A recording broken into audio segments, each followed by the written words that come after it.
The keys burned in my pocket during the entire drive from Moscow. 3 iron keys that Semyon Kirillovich had pressed into my palm with trembling fingers, and I could not stop thinking about that trembling.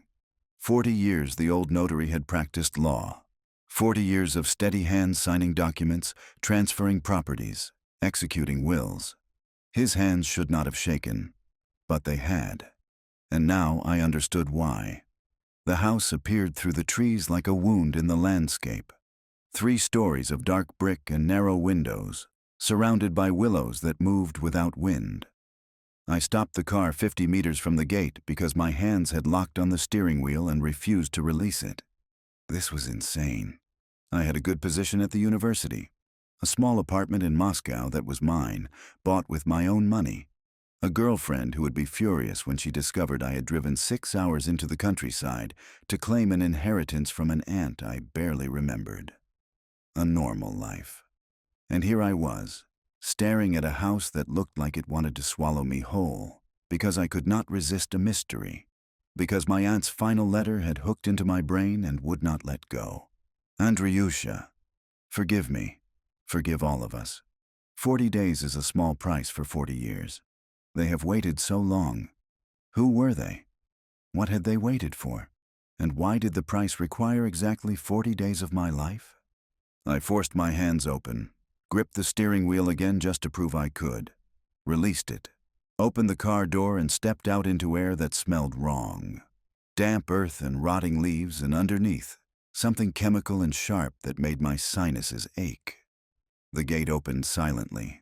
Freshly oiled hinges on a gate that should have been rusted shut. Someone had maintained this property.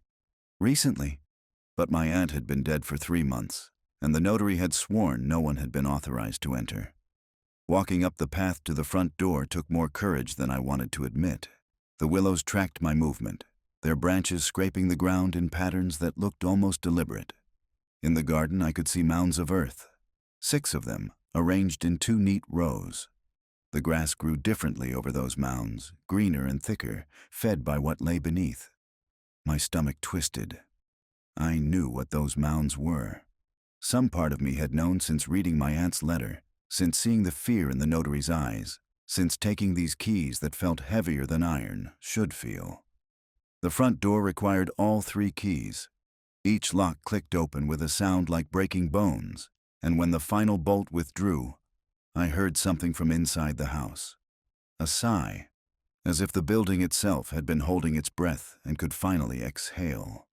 The smell hit me like a physical blow. Incense and decay, and beneath that, the metallic tang of old blood. I gagged, pressed my sleeve over my nose and mouth, and forced myself across the threshold. The door swung shut behind me. I spun to catch it, but my hands closed on air. It had shut with a soft, final click, and when I grabbed the handle to reopen it, the metal was ice cold and would not turn. Locked, from the inside, with me inside. My heart rate spiked. I yanked on the handle harder, then kicked the door, then threw my shoulder against it. The wood did not budge. I was trapped, and I had been in the house for less than 30 seconds. Breathe. I forced myself to breathe slowly. There were other exits. Windows, a back door. This was just an old lock sticking. Houses did not trap people. That was insane. Except this house did not feel like just a house. I turned from the door and really looked at the entrance hall for the first time. Polished floors that reflected the dim light from the narrow windows. Furniture that gleamed as if freshly waxed. Everything perfect, everything in its place, everything maintained by hands that should not exist. On the wall hung a photograph, large, framed in black wood, positioned where anyone entering would see it immediately. 7 people stood in a row, facing the camera with expressions of terror poorly masked as compliance. Young people, dressed in the simple clothes of the 1930s. 6 of them stared at the camera with the eyes of trapped animals. The 7th, a woman in her 30s standing at the end of the row, looked directly at me with something approaching triumph. I recognized that face. Older than in my few childhood memories, but recognizable. My Aunt Vera. Beneath the photograph, a small brass plaque. The Patients. July 1939. My mouth went dry. Patients. Not students, not helpers, not guests. Patients.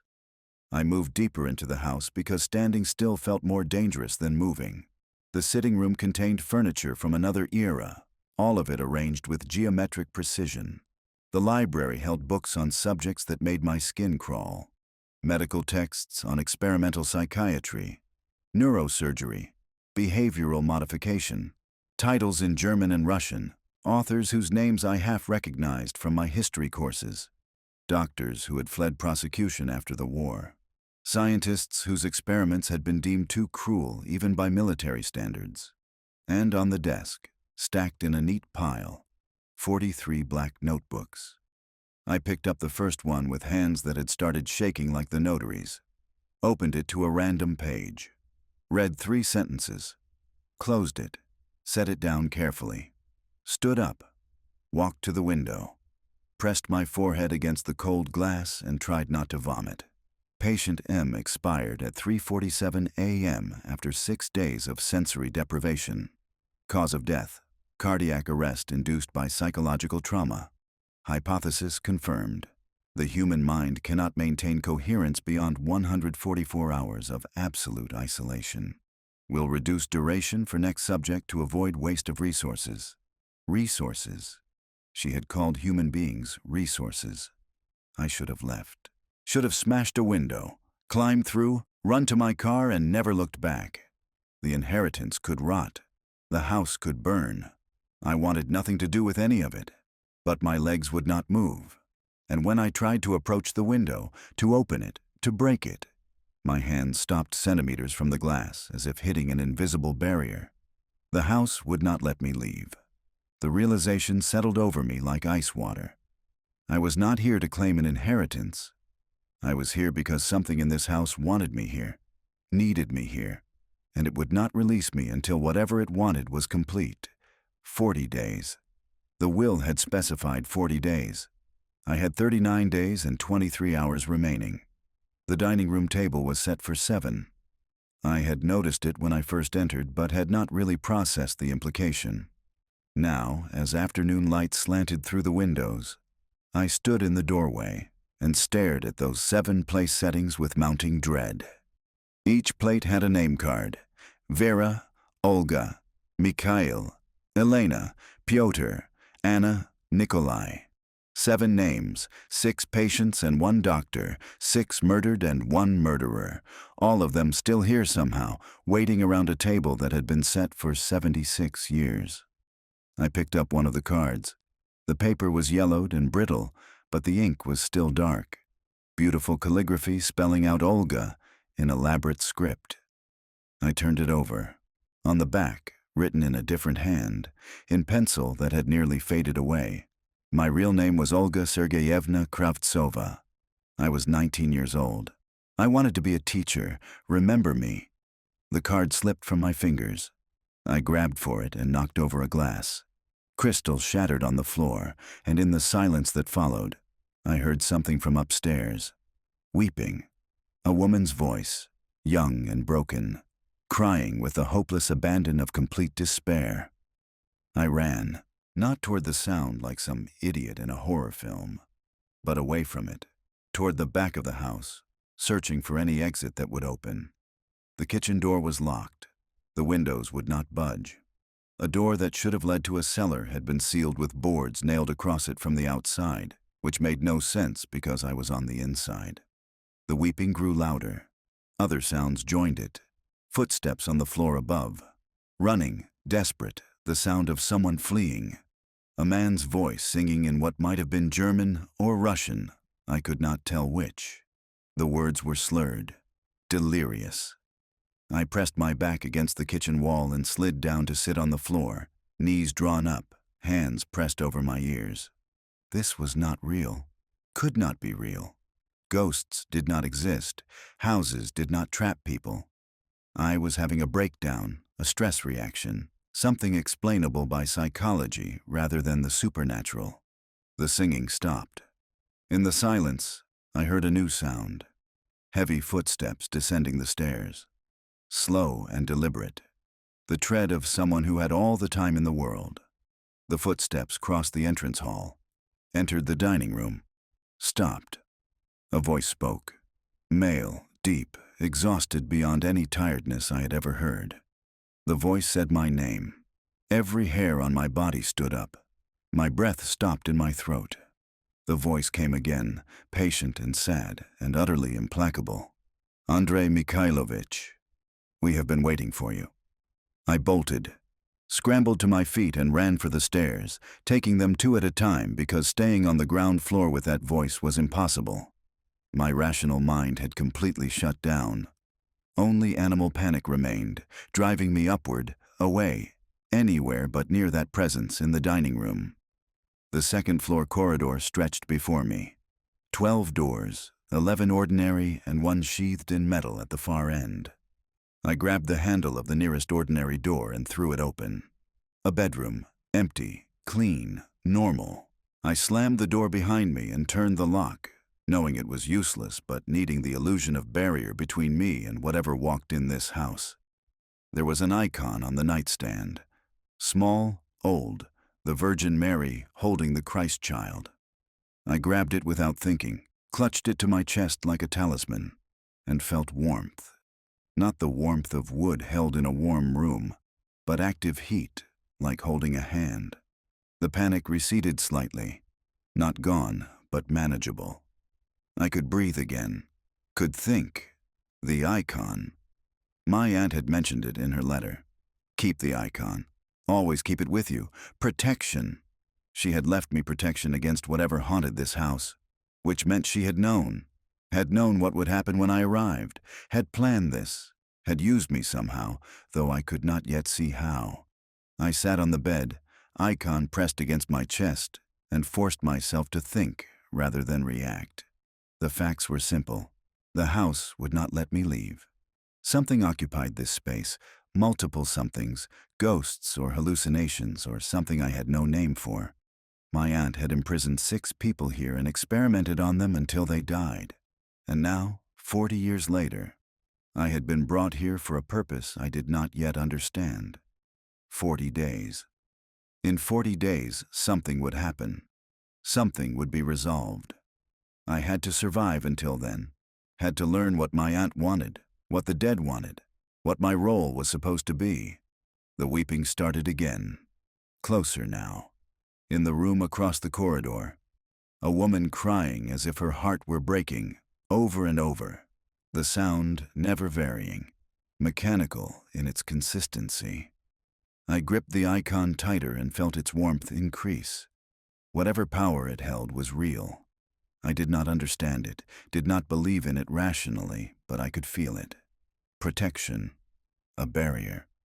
The one thing keeping me sane in a house that wanted to drive me mad. Night was falling. I could see darkness gathering outside the window, and I knew with absolute certainty that whatever was bearable now would become unbearable once the sun set completely. I needed to understand, needed to know what had happened in this house, who these people were, what my aunt had done. The journals downstairs held those answers, and as much as I dreaded reading them, ignorance was more dangerous than knowledge. I stood up, icon still clutched in one hand, and left the room. The corridor was empty, but I could feel eyes on me, presences just beyond sight, watching, waiting. The weeping continued from the room across the hall. The singing had started again somewhere below. Downstairs, the library waited. The journals waited. The truth waited. And I, terrified and trapped and already changed by this house, went to meet it. Because the only way out was through. The only way to survive 40 days was to understand what those 40 days were meant to accomplish. The first journal lay where I had left it. I picked it up, returned to my room, locked the door, and began to read. By the time I finished the 7th notebook, full darkness had fallen outside, and the house, patient and hungry and full of the dead, began its nightly performance in earnest. The weeping stopped at 3:47 a.m. I had been listening to it for 6 hours, that broken sobbing from the room across the corridor, and my mind had almost accepted it as background noise. White noise. The sound of a house settling. Anything but what it actually was. When it cut off mid-sob, the silence felt like a blade against my throat. I sat up on the bed, icon clutched against my chest, and waited. The house breathed around me. I could feel it, the expansion and contraction of something vast and patient. The walls creaked, floorboards settled, and underneath everything, a presence gathering itself. The door to my room rattled in its frame. Not wind, not settling wood. Something on the other side testing the lock, learning its resistance. I pressed myself against the headboard, feet drawn up, every muscle locked. The icon's warmth pulsed against my chest like a second heartbeat. Whatever protection it offered felt desperately thin. The rattling stopped. Footsteps in the corridor. Light, hesitant, bare feet on wood. They approached my door and stopped. Then came a sound I will never forget. Fingernails scraping down the outside of the door. Slowly, deliberately. 10 parallel lines of sound dragging from top to bottom, and when they reached the floor, they started again at the top. Over and over. Scrape, scrape, scrape. My jaw clenched so hard I felt a tooth crack. The scraping stopped. A whisper came through the wood, so close it might have been spoken directly into my ear. "Open the door, Andrei Mikhailovich." Female voice. Young. The voice of the weeping woman. "I want to see your face when I tell you what she did to me." My throat had sealed shut. I could not have answered if my life depended on it. "Open the door, or I will open it for you." The doorknob began to turn. I lunged forward without thinking, grabbed the chair from the desk and jammed it under the handle. My hands shook so badly I nearly dropped it twice. The doorknob continued turning, testing the new resistance, and I heard something like a sigh from the other side. "Afraid. Good. You should be afraid." She wasn't afraid of us. Not until the end. The doorknob stopped moving. The presence withdrew slightly, and when the voice came again it was from further away, less immediate. "Read the journals, Andrei Mikhailovich. Learn what she did, learn our names, and understand that we have been very, very patient. But patience has limits." The footsteps retreated down the corridor.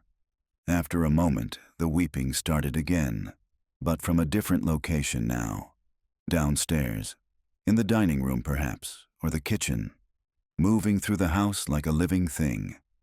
I did not move the chair. Did not uncurl from my defensive position against the headboard. Did not breathe properly until the first gray light of dawn began to seep through the window. Only then did I see what had been done to the door. 10 scratches gouged deep into the wood. Parallel lines running top to bottom, scored so deeply they had split the grain. They had not been there when I entered the room. The dead could touch the physical world. Could mark it.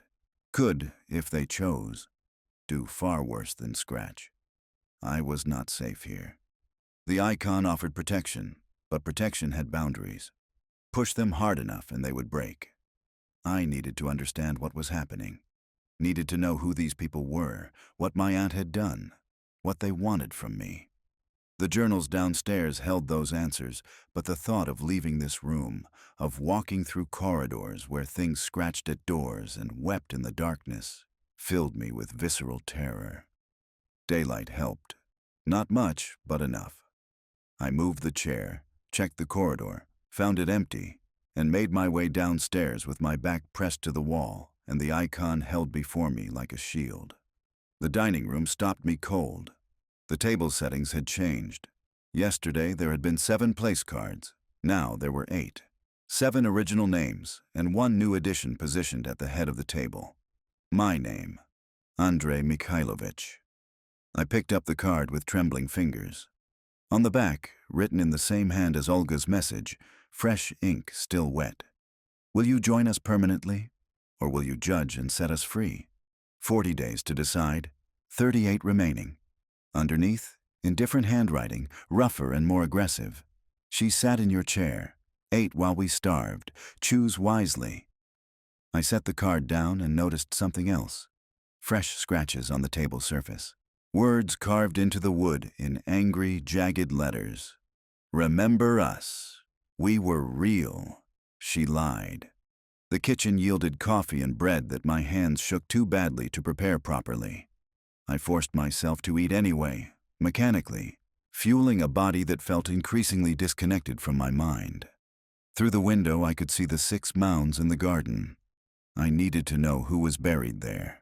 Needed names to attach to the presences that haunted this house. The library felt safer in daylight. I gathered the journals and something else I had not noticed before. A wooden box on the shelf behind my aunt's desk. Inside were 6 manila folders, each labeled with a single letter. OMEPANI opened the first folder. A photograph slipped out.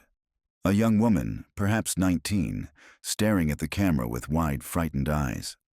Behind her, I could make out the dining room of this house. She wore a simple dress and held her hands clasped before her in a gesture that might have been prayer or pleading. On the back of the photograph, Patient O, Day 1. Subject displays appropriate anxiety regarding treatment protocol. Clipped to the photograph was an identification card. Name: Olga Sergeyevna Kravtsova. Date of birth: March 3, 1921. Place of birth: Mogilevka Village, Smolensk region. And beneath that, a handwritten note in my aunt's script. Acquired from Displaced Persons Shelter, November 1939. No family contacts, no employment records. Perfect candidate for long-term study. Acquired, like purchasing livestock. I spread the contents of the folder across the desk. More photographs documenting Olga's physical deterioration. A medical chart tracking weight loss, sleep deprivation, psychological markers. And a journal, smaller than my aunt's notebooks. Written in an unpracticed hand. November 15th, 1939. The woman who runs this house says I can stay here if I help with cleaning. She seems kind. She gave me soup and bread and a room with a real bed. I cried when I saw the bed. I have not slept in a real bed since the village. November 28th, 1939. Vera Nikolaevna asks many questions about my family, my childhood, my dreams. I think she is lonely. I do not mind talking to her. It is nice to have someone interested in my life. December 10th, 1939. Something is wrong. Vera Nikolaevna says I show signs of psychological disturbance. War trauma, she calls it. She says she can help me. She has medical training. She wants to begin treatment. I am not disturbed. I am sad because everyone I knew is dead or scattered. That is not the same thing. But she says if I do not accept treatment, she will have to report me to authorities as potentially unstable. I am afraid of authorities. I am afraid of being sent away. I agreed to treatment. What choice did I have? The entries continued, but the handwriting began to deteriorate. Words misspelled, sentences fragmenting, until December 30, 1939. Dark, so dark, can't see, can't think, can't remember my name, she says. Name doesn't matter only. Treatment matters, but I am not. I am. The entry dissolved into scribbles. The next page was blank except for one word, written over and over until the pen had torn through the paper. Mama, mama, mama, mama, mama. The folder contained the autopsy report. Clinical cause of death, cardiac arrest. Actual cause. My aunt had locked a 19-year-old girl in complete darkness for 17 days and watched her mind break. I closed the folder carefully and reached for the second one. Emir Mikhail Petrov. The photographs showed a young man with a serious face and intelligent eyes. The journal entries in his folder were more articulate than Olga's, his handwriting educated and precise. He had been a university student before the war, had been studying literature, had fled west ahead of the German advance. My aunt had kept him for 3 months before beginning treatment, had gained his trust completely. And then, February 1st, 1941. Vera Nikolaevna says my nightmares are concerning, that I show signs of combat stress despite never having fought. She says my mind is fracturing from the trauma of displacement. I tried to explain that nightmares are normal when you have watched your city burn. That being afraid does not mean being broken. She smiled and said that denial is the first symptom, that refusing treatment proves I need it. Tomorrow the treatment begins. She says it will help me sleep. The treatment was forced sleeplessness. For weeks, my aunt had prevented him from sleeping through various means, chemical and psychological, while subjecting him to what she called corrective verbal therapy. Hours of her voice telling him who he was, what he believed, how he should think. His journal entries became increasingly incoherent, until the final one, dated February 13th, 1941. I do not know who I am anymore. She has taken that away, replaced it with something else, something that is not me but wears my skin. Better to die as myself than live as her creation. My name is Mikhail Petrov. I was born in Vitebsk. I wanted to teach literature. I was real. Remember me. He hanged himself the next morning. I pushed away from the desk and went to the window. My hands were shaking again, worse now. In the garden, those 6 mounds seemed to pulse in my peripheral vision. 2 people, 2 lives, 4 more folders waited. I could not do this, could not sit here reading about systematic torture disguised as medical treatment, could not bear witness to 6 destructions documented with scientific precision.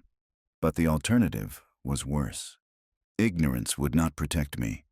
These presences in the house demanded acknowledgement, demanded that someone know what had been done to them. If I refused, I would become another victim, another body for the garden. I returned to the desk and opened the 3rd folder. E. Elena Morozova, 22 years old, orphaned by the war. My aunt had promised her a position as a cook. The photographs in her folder made me vomit into the wastepaper basket. My aunt had performed surgery on her.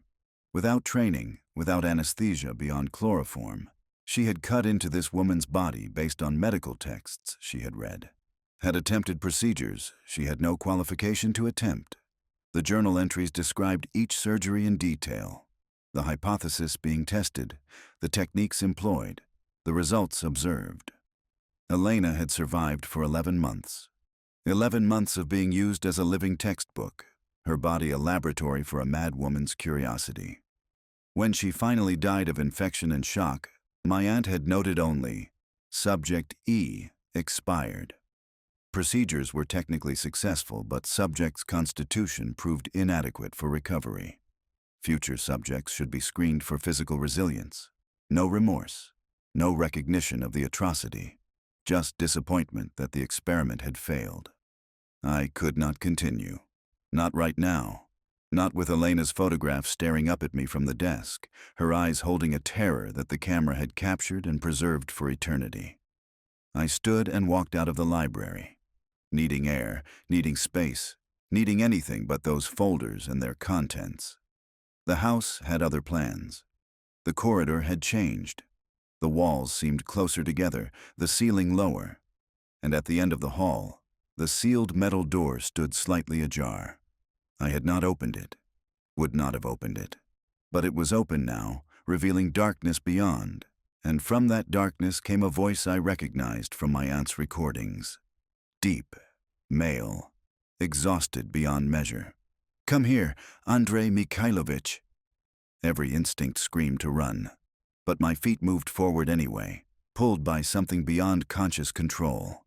You have learned 3 names, 3 stories. You begin to understand.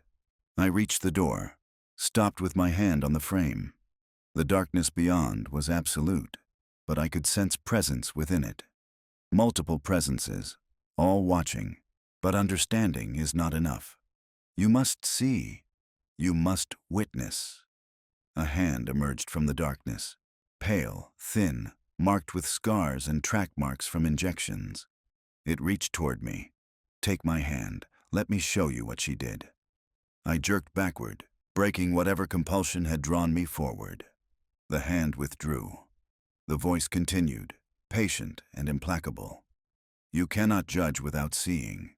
Reading words on paper is not the same as experiencing truth. Eventually, you will have to take my hand, Andrei Mikhailovich. Eventually, you will have to step through this door. But not yet. You are not ready yet. The door swung shut with a boom that shook the house. The walls returned to their normal positions. The corridor resumed its ordinary proportions. I ran, back down the stairs, through the entrance hall, out the front door into the garden. The door opened. The house let me out. I stood in the cold November air, gasping while the house loomed behind me. Patient, waiting, knowing I would return. Because I had to. The will required 40 days, and I had 38 remaining. The car would not start, I knew without checking. The gates would not open. The nearest town was too far to walk, and even if I reached it, I would be drawn back. The house held me as surely as it held the 6 who lay beneath these mounds. I walked to the first mound, knelt beside it, cleared away the overgrown grass with shaking hands until I found what I was looking for. A marker, simple wood, weathered by years, nearly illegible, but I could make out the name. Olga Sergeyevna Kravtsova, 1921 to 1940. She wanted to teach children. I moved to the second mound. Another marker, Mikhail Petrov, 1917 to 1941. He loved literature. The third, Elena Morozova, 1918 to 1941. She deserved better. The fourth, Pyotr Lebedev, 1923 to 1942. He died hungry. The fifth, Anna Belova, 1920 to 1943. She never stopped praying.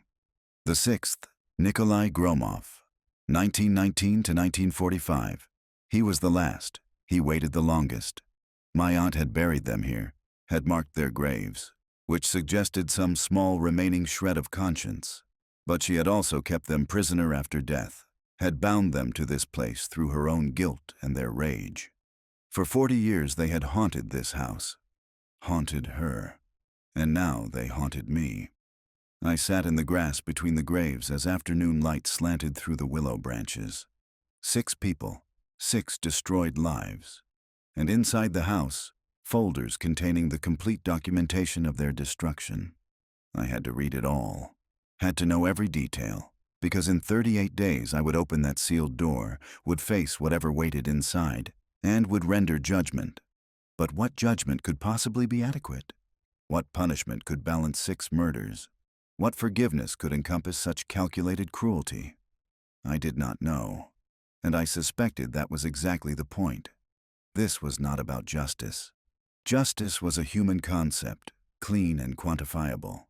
This was about something older and messier, about debt and payment and the terrible mathematics of suffering. Behind me, the house waited. Inside, the folders waited. At the end of the corridor, the sealed door waited. And I, trapped and terrified and already changed by what I had learned, had no choice but to continue.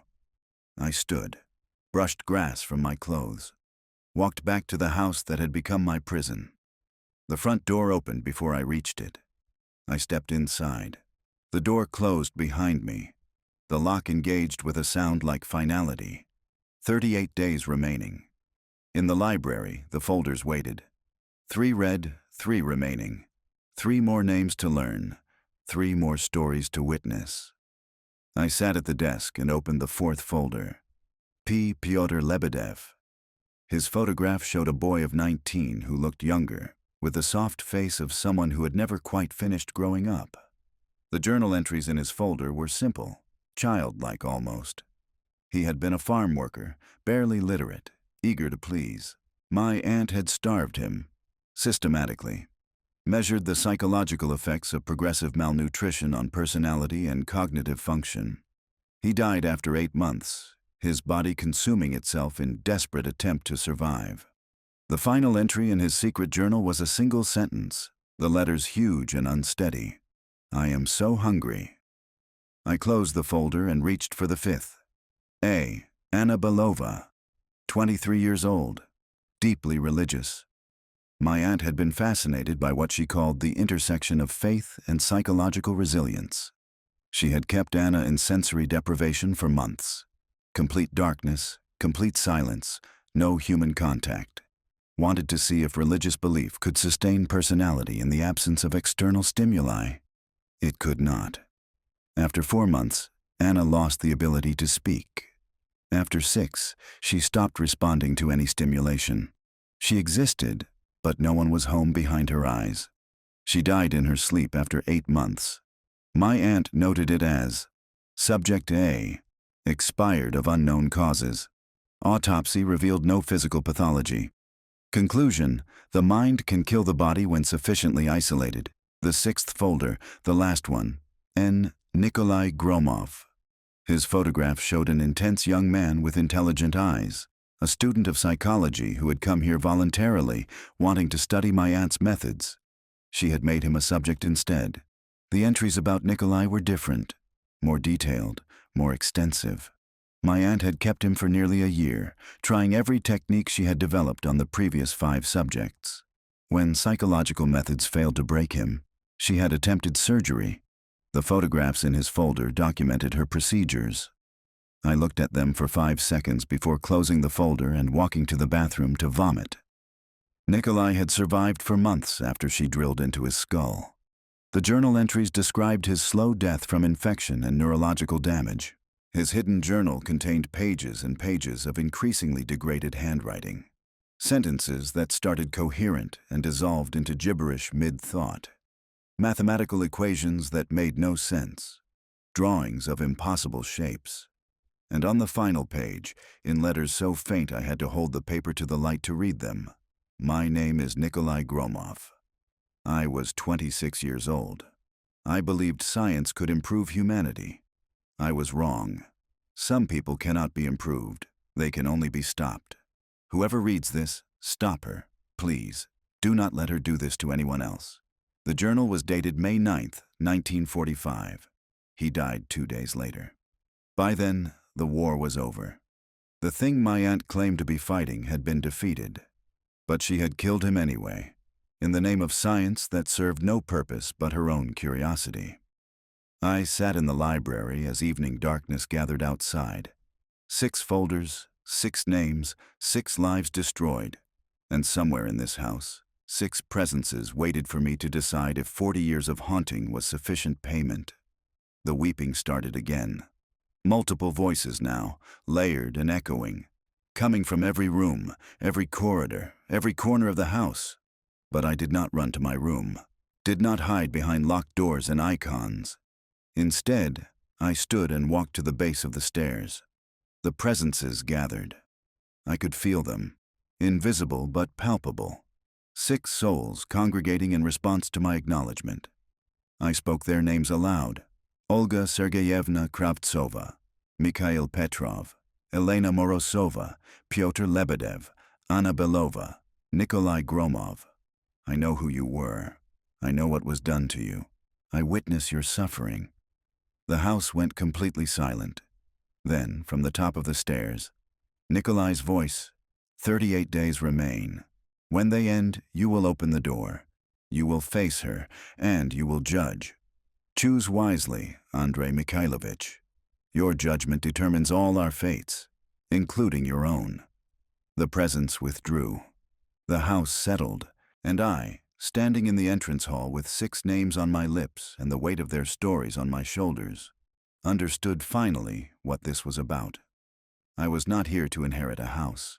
I was here to decide whether vengeance could ever end, or whether it must consume everyone it touches, victim and judge alike, in an eternal cycle of suffering.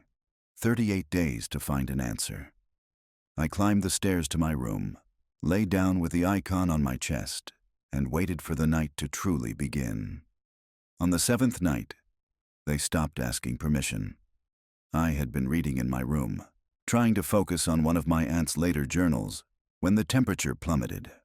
My breath misted in the air. The pages of the journal crackled as frost spread across them, delicate crystalline patterns racing outward from my fingers. The icon on my chest went cold. Not cool, not room temperature. Ice cold, as if all the warmth it had held for 6 days had been suddenly extracted. The lamp flickered once, twice, and died. Darkness swallowed the room. I lunged for the icon, gripping it with both hands, willing it to resume its protective warmth. Nothing happened.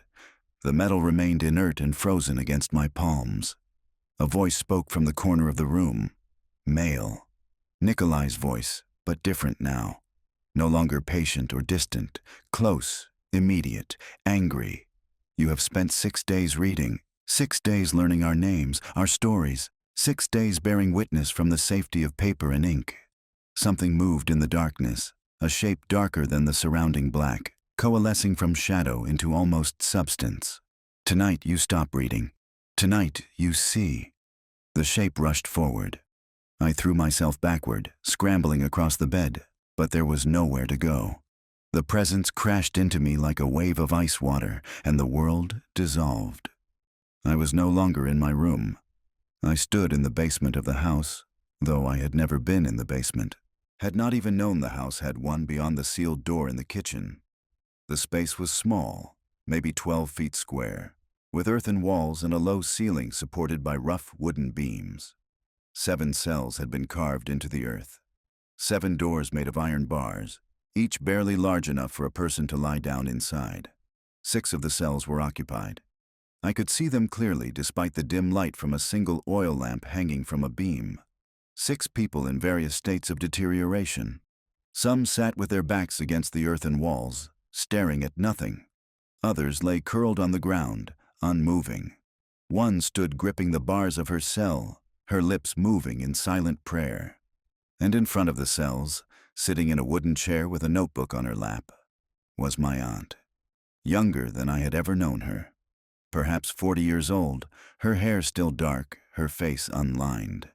She wore a simple dress and an expression of clinical interest as she observed her subjects.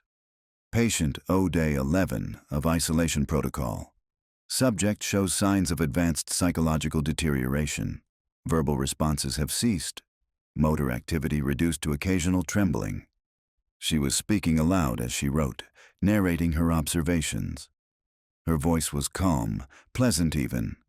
The voice of someone discussing a mildly interesting experiment. I tried to speak, to scream at her, but no sound emerged. I was an observer only, a ghost watching history that had already calcified into unchangeable fact. My aunt stood and walked to the first cell. I followed, unable to do anything else. Olga huddled in the corner, her arms wrapped around her knees, rocking slightly. Her eyes were open but saw nothing. 19 years old and already broken beyond repair. Subject responds to neither verbal commands nor physical stimuli. Recommend extending isolation period another 6 days to confirm complete personality dissolution. My aunt made a note in her journal.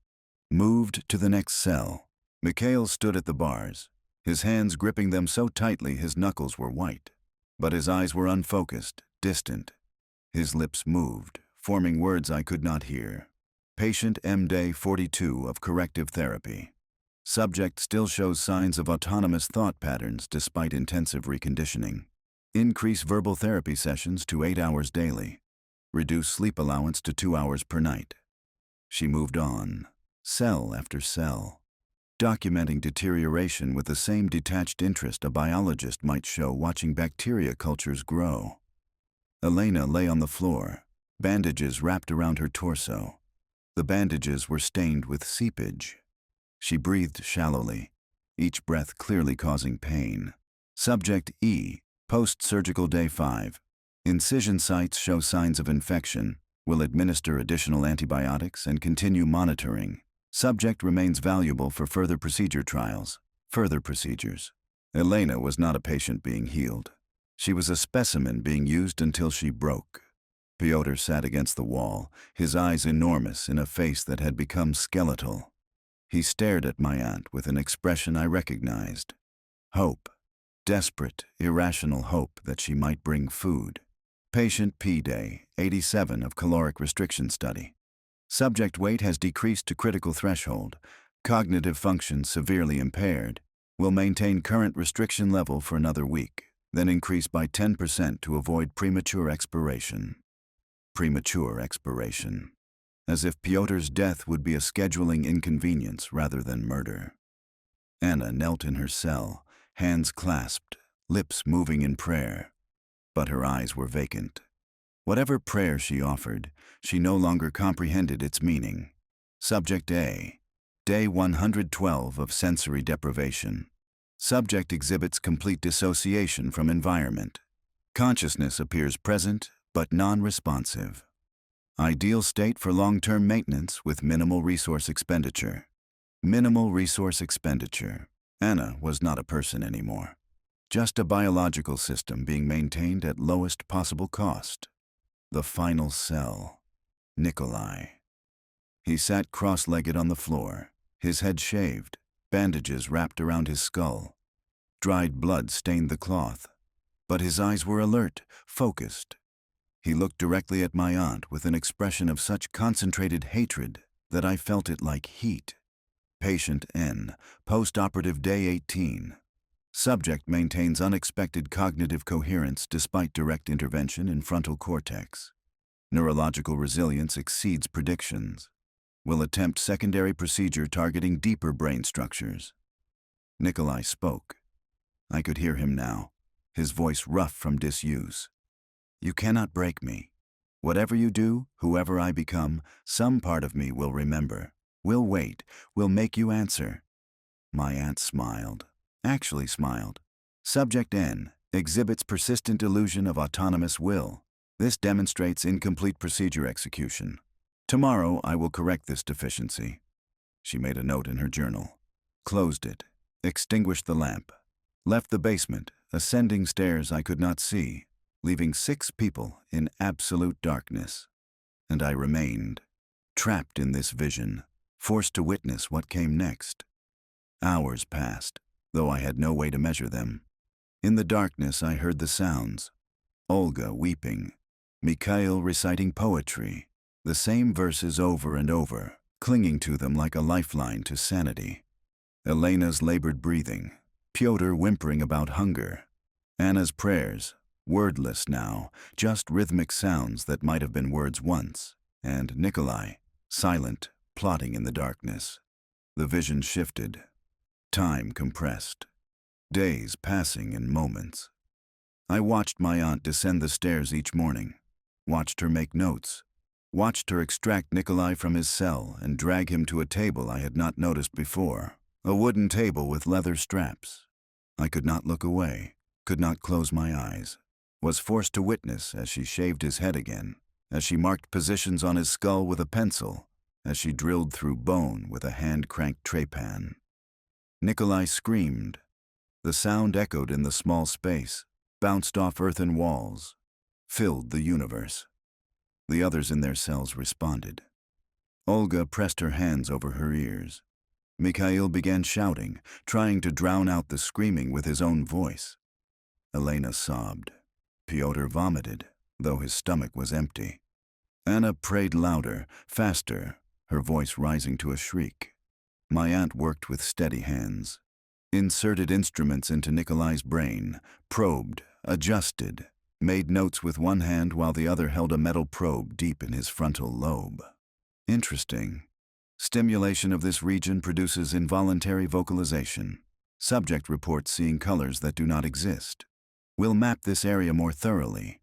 She was destroying him, piece by piece, function by function, and documenting it all with scientific precision. The vision shifted again.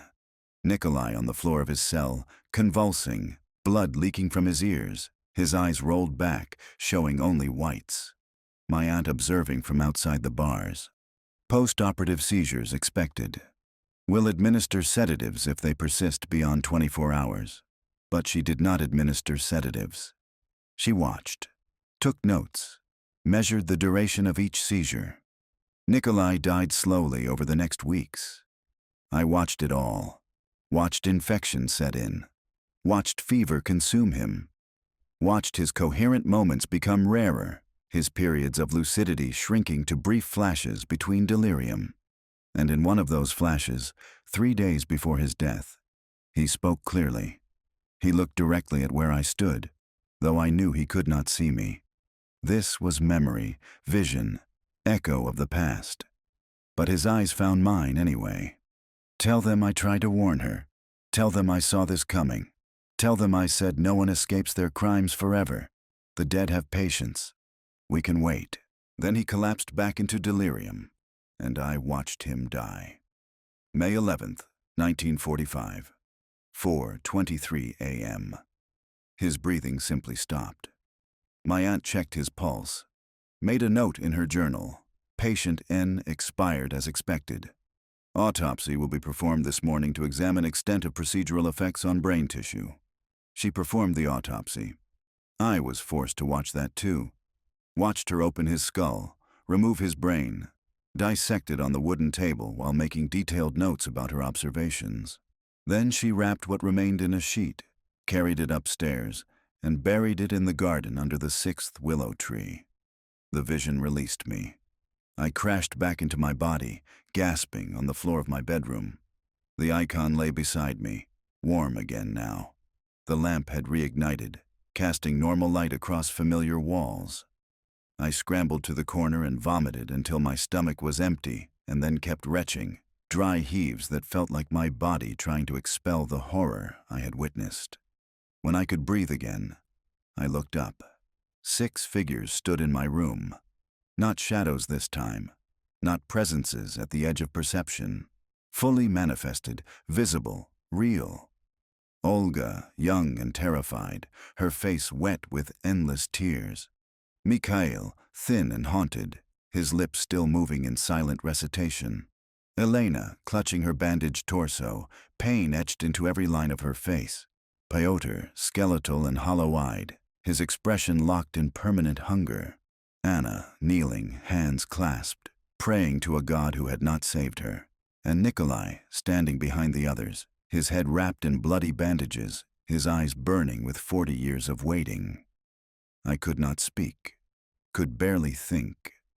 The visions had been more real than memory, more visceral than imagination. I had not just learned what happened to them. I had experienced it, had felt Nikolai's pain, smelled the blood, heard the screaming. Nikolai spoke, his voice filling the room though his lips barely moved. "Now you understand. Now you know what reading cannot teach. You have felt what we felt, witnessed what we endured." I managed to nod. "Good." He took a step forward. The others parted for him. "Because tomorrow night we will show you more. We will show you what came after. The 40 years we spent haunting her. The slow destruction of her sanity. The justice we carved from her suffering. And then you will decide if it was enough. If we were enough. Or if we should continue forever." Olga moved closer. Her hand reached out, not threatening but beseeching. "I do not want to hate anymore," she whispered. "I am so tired of crying, but I cannot stop until someone acknowledges that what she did was wrong, that we deserved better, that our lives mattered." Mikhail's voice joined hers, rough and broken. I forgot who I was by the end. She took my name, my memories, myself. I have spent 40 years trying to remember, trying to piece together who Mikhail Petrov was before she destroyed him. Elena, her voice thick with pain. She cut me open out of curiosity, not to heal, not to help, just to see what would happen. I died on that table and she wrote notes about it. Pyotr, his voice small and childlike. I was so hungry, every day, so hungry. And she measured it, calculated it, made it worse on purpose to see what would happen. Anna, finally speaking after so much silence. I prayed for deliverance. God did not answer, but I kept praying because it was all I had left. And she took even that, made my prayers meaningless, made my faith another data point in her research. Nikolai's voice rose above the others. She promised me knowledge, partnership in advancing science. And instead, she drilled into my brain while I was conscious, mapped my screaming like territory to be explored. I died understanding that there is no bottom to human cruelty, that monsters wear pleasant faces and speak in calm voices and commit atrocities in the name of progress. The 6 voices spoke together, harmonizing in terrible unity. We have waited. We have haunted. We have held her soul in that room and forced her to feel what we felt. But we cannot judge ourselves, cannot decide when enough becomes enough. We need you, Andrei Mikhailovich. We need someone untouched by this horror to weigh our suffering against hers and render verdict. Will you? I wanted to refuse, wanted to run from this responsibility. But I was trapped here as surely as they were, bound by will and house and the terrible gravity of their story. Yes, I whispered. Nikolai nodded. Then tomorrow night, we show you the rest. We show you her punishment. And at the end of 40 days, you will open that door, face her, and decide. Forgiveness or eternity. Mercy or justice. Redemption or damnation. Choose well. All our souls depend on it, including yours. They faded then, not vanishing but becoming translucent, see-through, until only their eyes remained visible in the darkness. 6 pairs of eyes watching me with desperate hope. Then even those faded, and I was alone. I sat on the floor until dawn, unable to move, unable to process what I had witnessed. The visions had been more real than reality. I had not just seen history, I had lived it. Had felt the cold of those cells, the pain of those procedures, the slow erosion of hope as days stretched into months. And tomorrow they would show me more.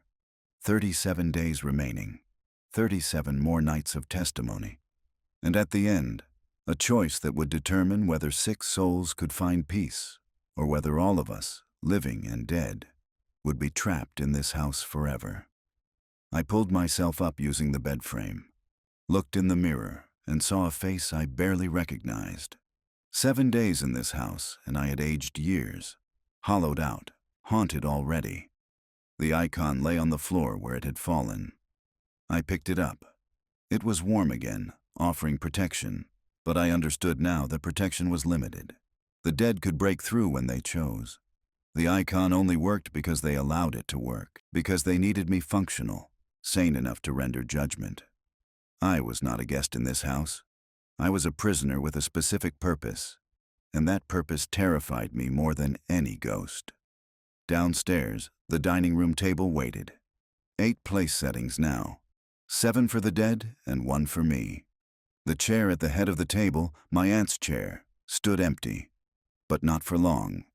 In 37 days, I would sit in that chair, would open the sealed door, would face the woman who had created this hell, and I would decide whether hell should continue or whether it could finally end. I made coffee with shaking hands, forced myself to eat toast I could not taste, stared out the kitchen window at the 6 graves under the willows. The dead had shown me their suffering. Tomorrow they would show me their revenge. And I, the unwilling judge, the trapped witness, the inheritor of horrors, would continue learning until the knowledge destroyed me or transformed me into something capable of rendering the impossible verdict they demanded. 37 days. The dead could be patient. They had waited 40 years, but I was living, and every day in this house cost me pieces of myself I would never recover. I climbed the stairs to the library. My aunt's journals waited. The dead's hidden writings waited. And tonight, when darkness fell, the visions would return, more terrible, more visceral, more real than reality. I was being prepared for something, educated, transformed from ignorant inheritor into knowing judge. But what they did not understand, what perhaps they could not understand, was that knowledge had a price. And I was beginning to suspect that the price might be my sanity, my soul, or both. The house breathed around me, patient, hungry, waiting, and I, with no choice but to continue, opened the next journal and resumed my education in the mathematics of suffering. Outside, the willows swayed though there was no wind. In the garden, 6 graves waited. At the end of the corridor, the sealed door waited. And behind that door, my aunt's soul waited, imprisoned by those she had tortured, held in place by 40 years of rage and pain and desperate need for acknowledgement. 37 days until I would face her. 37 nights until the final vision. 37 opportunities for the dead to convince me that their vengeance was justified. Or 37 chances to understand that vengeance, no matter how justified, becomes its own kind of atrocity when extended beyond all reasonable measure. I did not know which truth I would discover, but I knew I would discover something, and that whatever I learned in this house would mark me forever, would change me in ways I could not yet comprehend, would make me into someone capable of judging the unjudgeable. I turned the page and continued reading. The dead gathered in the corners of the room, invisible but present, waiting to see if I could bear the weight of their stories, waiting to see if I would break as they had broken, or if I would survive long enough to set them free.